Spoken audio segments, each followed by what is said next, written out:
এখন ফ্যাসিস্ট বলে যাকে হচ্ছে তাড়িয়েছে তার চেয়ে 14 গুণ বেশি ফ্যাসিবাদী ওই যে বললাম মব রাইডার তারা নিজেরাই হয়ে গেছে।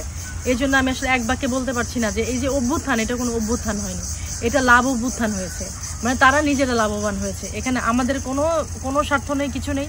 দিন শেষে সেই আমরাই 70 টাকা কেজি চাল খাই, দিন শেষে সেই বাজারে আমাকেই যেতে হয়, দিন শেষে সেই ওই রিক্সাওয়ালাকে আমারই 10-20 টাকা হচ্ছে বের করে দিতে হয় আমার ব্যাগ থেকে, দিন শেষে ওই সাধারণ যে রাস্তায় মানুষজন থাকে তারা আমাদের কাছেই বলে যে মা যদি 1 কেজি চালের টাকা দিতেন, মা যদি 2টা ডিমের টাকা দিতেন, এগুলো আমাদের কাছে বলে। আপনাদের কাছে গিয়ে কি বলে? আমি আপনাকে প্রশ্নটা সরাসরি করছি, আপনি সরাসরি। হ্যাঁ, আমি সরাসরি উত্তর দিলাম। আপনি যে হাসিনার যে হুকুমদাতা হিসেবে জুলাই আগস্টে যে হত্যাকাণ্ড হয়েছে, আপনি কি হাসিনার বিচার চাচ্ছেন? না, বিচার আমি ওভাবে চাইতে পারবো না, বিচার চাইতে পারবো না। এই জন্য পারবো না কারণ এখানে আপনারা অনেক গরমিল দেখিয়েছেন।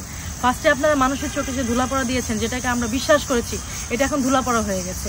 দেশের 18 কোটি জনগণের 16 কোটি জনগণ এটাকে এখন নর্মালি, আপনি একটা রিক্সাওয়ালাকে বলেন, রিক্সাওয়ালা সে কি টাকা খেয়েছে, পয়সা খেয়েছে, সেও এখন এই ধুলাপড়ায় আর বিশ্বাস। চোখের সামনে যে লোকগুলোর হত্যা করা হলো তার অর্ডারে, এটা কি মিথ্যা? না, এটা চোখের সামনে কিভাবে তার অর্ডারে করা হয়েছে? তার অর্ডারে এটা প্রুফটেড, জাতিসংঘ তো এটা প্রমাণ দিচ্ছে। না, জাতিসংঘ কিভাবে প্রুফ করে? যে বুলেটগুলি বের হয়েছে, যে বুলেটগুলি বের হয়েছে, সেই বুলেটগুলি তো আর হাসিনার ওই লোকজনের ইয়ে থেকে 0 পয়েন্ট কত যেন বুলেট, এটা তো পুলিশের কাছে থাকে না।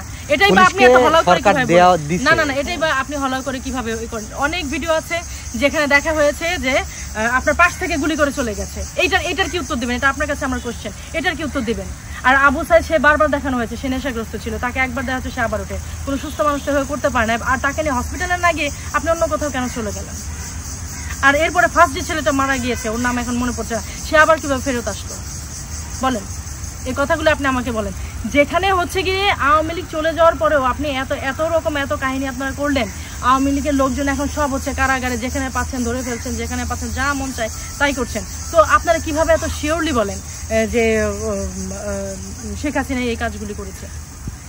আর ফ্যাসিস্ট যদি হবে তাহলে তো সবাইকে ধরে ফেলার কথা। সে চাইলে ওইখানে ধরে ফেলতে পারতো, সে যদি ফ্যাসিস্ট হতো এবং সে যদি এই আন্দোলনের চাইতো যে এরা মারা যাক, এরা শেষ হয়ে যাক, এটা সে তো তখনও সে ক্ষমতায় ছিল কিনা?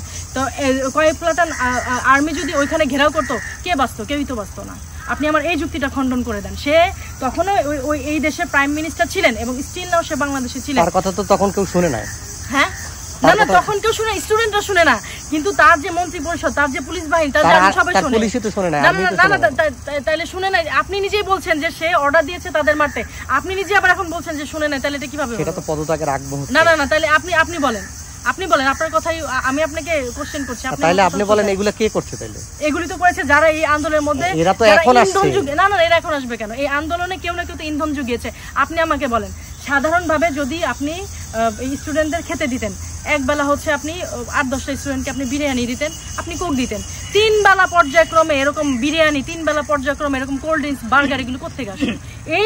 এই ফান্ডটা কে দিল? আপনার কাছে এখন আমার কোশ্চেনের উত্তরটা আপনি আমাকে দেন।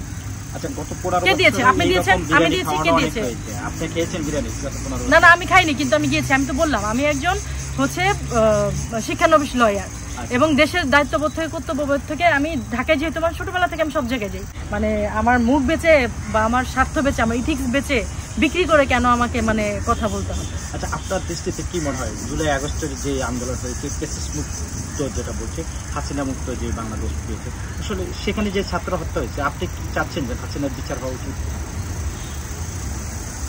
আসলে এই প্রশ্নটা কমপ্লিকেটেড এই জন্য আমি এক বাক্যে কিন্তু বলতে পারতাম যে হ্যাঁ ফ্যাসিস্ট বিরোধী আন্দোলন, এক বাক্যে এখন বলতে পারছি না। কারণ কি জানেন,